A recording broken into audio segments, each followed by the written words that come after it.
Good morning to all my friends and family, and welcome to this episode of Jim's 5am Club. It looks to be a magnificent day unfolding.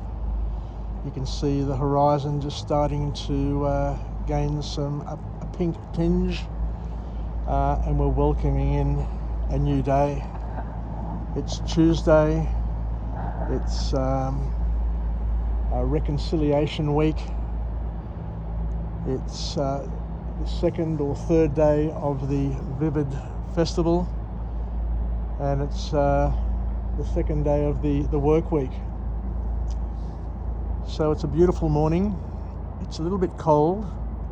We're just about to end autumn and welcome in winter, but we'll take it day by day and we'll make the most of what we have available to us. So today I want to go through and discuss and detail some of the key points from a book summary that I've just read on the bus this morning, and it's entitled The Art of Possibility by an author known as Benjamin Zander. So we'll just take 20 minutes or so to go through and detail some of the learnings and see whether or not there is something there that we can use and incorporate into our lives to hopefully make our days a little bit better. So the author kicks off the book with an observation where he says that in the measurement world, you set a goal and you strive for it, whereas in the universe of possibility, you set the context and let it unfold. So this book here is all about understanding the difference between an abundance mindset and a scarcity mindset. And the author encourages us to be more open with the way we see the world, and to realise that the lens through which we see the world will influence what we see and what is indeed possible. So he talks about the fact that abundance and possibility is the mindset that sets people free to expand and grow, and it sets them apart from the majority of other people who have a fixed worldview. It's important, according to this author, and I guess life experience also informs us as well, it's important to live with positive expectancy. And the key is that it gives us hope and it makes life worth living.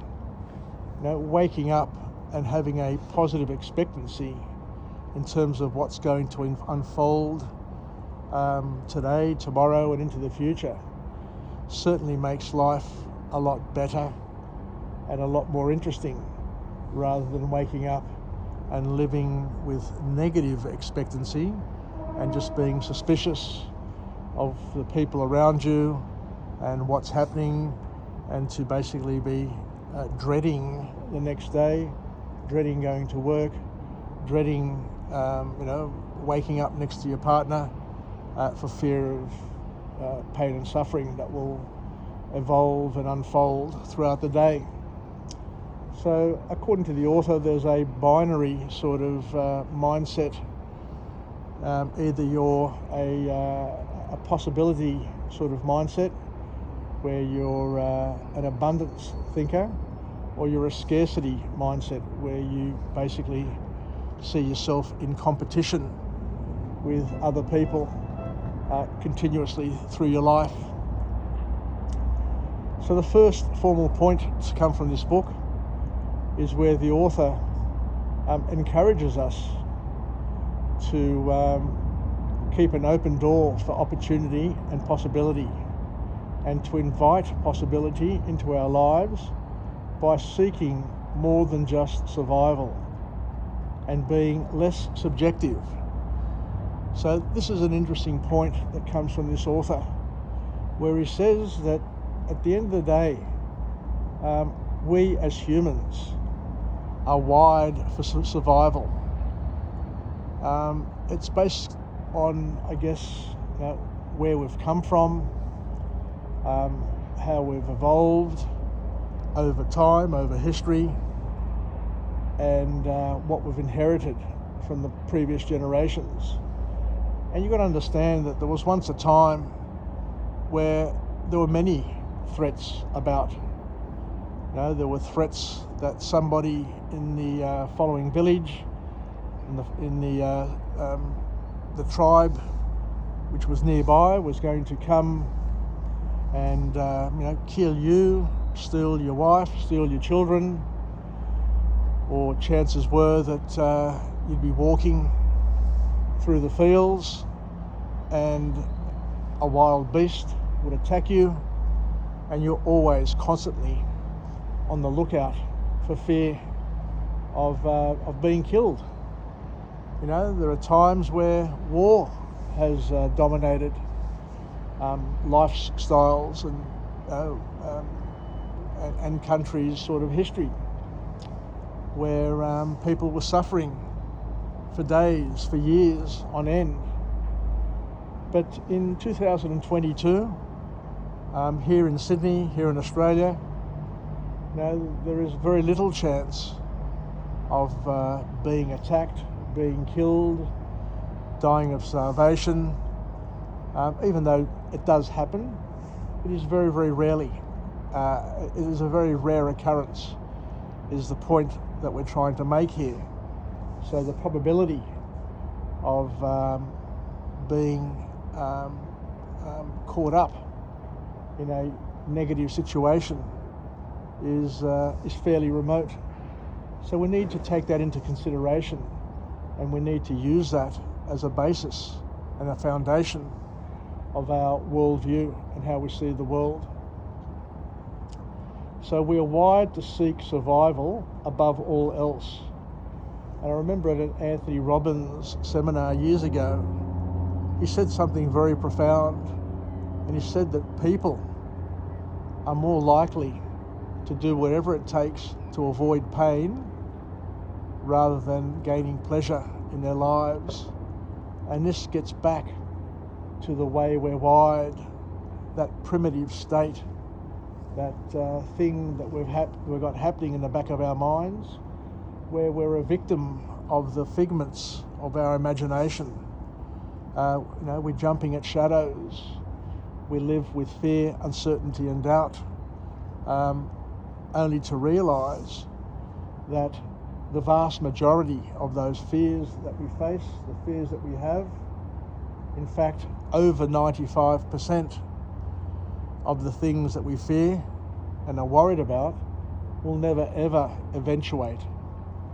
And the 5% that do eventuate, you will most certainly find a suitable solution to sort it out. So you're not going to be left in the lurch. You're not going to lose out. You're going to be able to figure it out and sort it out, because that's the way we are as humans. As humans, we are teleological in nature, and regardless of the problems that we face, we will find a way to get around it. We'll find a way to solve it. So the author here says, that we must not be primed for fear. We must not be primed for disaster. We need to open up and make available all of our senses, all of our being to the possibilities, and let God's will be done. We are going to have challenges.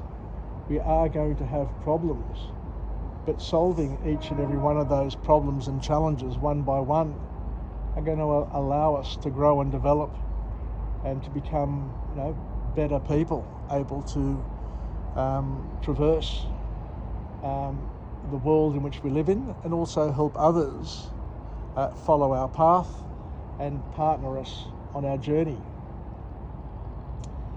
So the bottom line is that we live in a world of measurement, but we don't need to succumb to measurement, and we don't need to become a victim and get sucked into that vortex of us versus them, of win versus lose, of more, and that selfish lifestyle that seems to be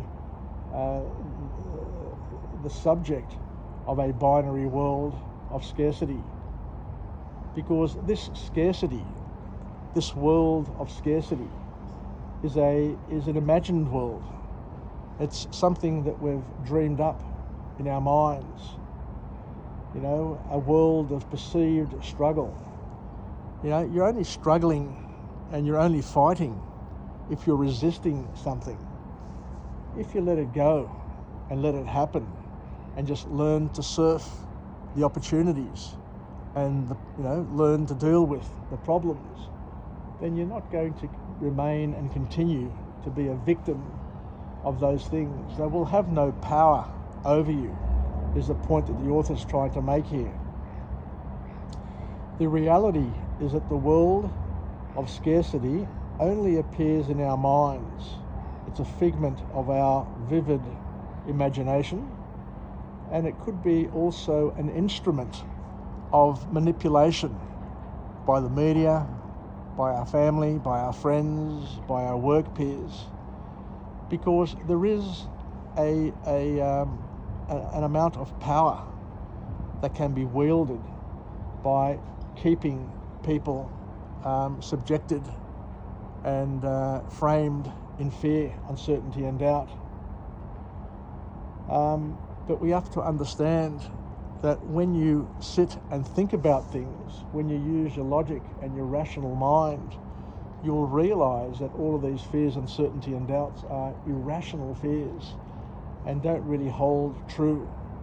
And it's up to you to test those fears, and the way you test the fears is through taking bold and immediate action. So our world, each person's world, is a creation of our mind, and we need to take off those limiting lenses and to realise that we're all going to experience a different past. We're all going to experience a different present. I am here, you are there, you're somewhere else. You're going to experience a different present, and we're all going to have a different future. And just because your father, your grandfather, your boss, your friends couldn't do something in their lives for whatever reason it is, it doesn't mean that you're going to have the same challenges. It doesn't mean that you're going to have the same limitations. No, each person's life, each person's fate is different. Just like when you go fishing and 100 people have got their fishing lines in the water, not all the people are going to catch fish. And some people are going to catch more fish. Some people are going to catch the big fish. Now, it's all fairly random, but it's all based on each person's fate. And to not live with the fear that you're not going to succeed, with the fear that you're not going to catch a fish, or you're wasting your time, because as we said, a lot of these things are random, and you've got to be in it to win it. So the next formal point that the author makes from this book is the importance of understanding that happiness and joy and fulfillment in life comes from the gift of giving, because the gift of giving has endless benefits to our spirit. And we need to shift away from our selfish self and to focus more on others, because as we said, it brings fulfillment and joy. Because at the end of the day, success and failure are interdependent. You need to ditch the game of heads and tails and realise that heads and tails a part of the same coin. You need to fail in order to succeed, and when you succeed, you're also wiring yourself up for failure. But it's a step function. It's you need to go through it in order to learn and to gain. You need to step just outside your comfort zone in order to continue to expand. So don't fear the path, and always know that tomorrow brings hope. Now we've got to live with positive expectancy, and the best for all of us is yet to come. That's the Christian message.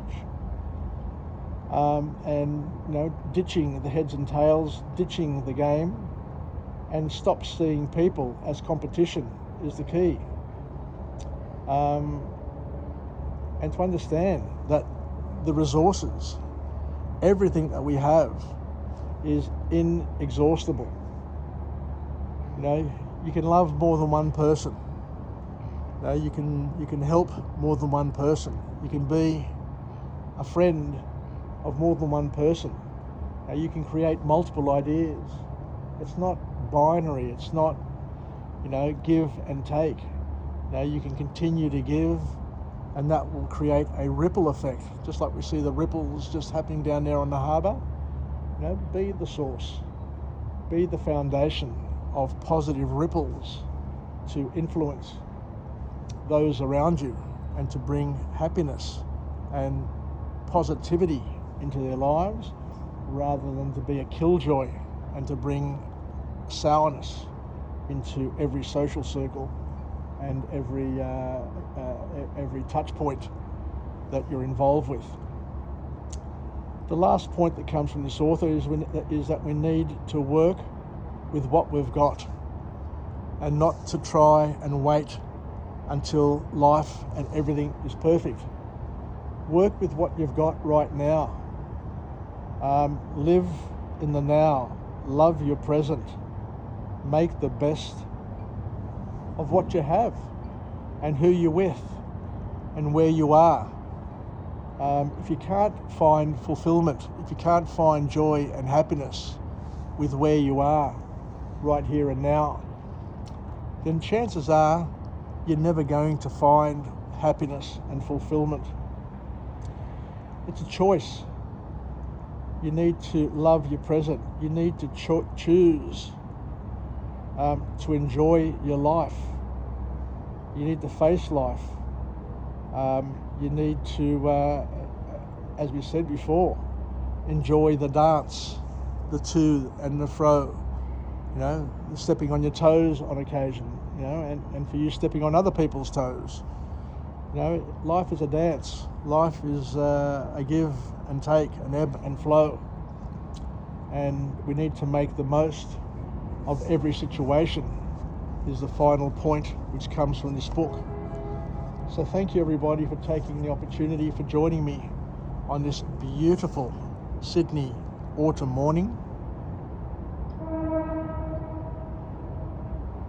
It's still, it's lovely, and as we said, we're leading into winter, but it is beautiful in its own right. So enjoy the moment, enjoy the present, and choose to enjoy and love your life, your unique life, because we're all different from each other, but we're all different for each other, is the most important lesson to take from this. So wishing you all a fantastic Tuesday, and we'll talk again. Yassas, bye for now, from Jim on Jim's 5am Club. And if you get a chance, pop on down to the city and partake in the Vivid Festival. It is a spectacular initiative and something that makes Sydney world class. So take care, yassas, and we'll chat again. Bye for now.